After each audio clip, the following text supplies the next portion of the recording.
ওই মুক্তিযোদ্ধা এবং মুক্তিযোদ্ধা পরিবার বা মুক্তিযোদ্ধার দিকেই জন্য তাদের বেশি মানে একটা ক্ষোভ।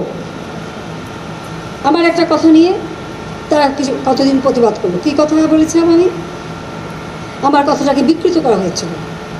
আমি বলেছিলাম মেধা মেধা মেধা, কোটা না মেধা।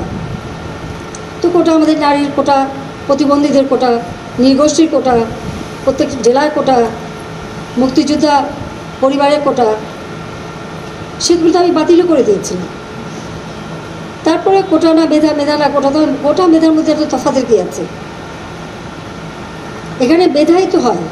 প্রথমে প্রিলিমিনারিতে তাদেরকে পরীক্ষা নেওয়া হয়, এরপর লিখিত পরীক্ষা হয়।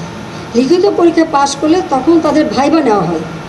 ভাইবা নেওয়ার পরে তারপর যখন পদায়ন করা হয় তখন যারা মেধাবী তারাই পায়। আর অবশ্যই কোটাগুলি ভাগ করে দেওয়া হয়।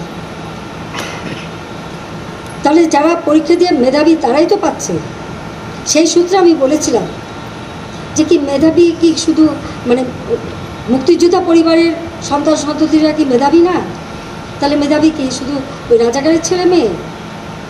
এটা বলার সাথে সাথে তাদের স্লোগান দাও কি, বিকেল 4টায় আমি প্রেস কনফারেন্স করি, কয়েক ঘন্টা চলে যায়, হঠাৎ রাত্রেবেলা কোথায় 11টা 11:30 দিকে দেখলাম অনেক ছেলে মেয়ে বের হয়ে আসছে, মেয়েরা হল থেকে বের হয়ে আসছে। তাদের স্লোগানটা কি? তারা রাজাকার, তুমি কে আমি কে, রাজাকার রাজাকার, তোমার বাবা আমার বাবা রাজাকার রাজাকার। তার মানে তারা নিজেদেরকেই রাজাকার হিসেবে পরিচয় দিল। আমি তো তাদের রাজাকার বলিনি।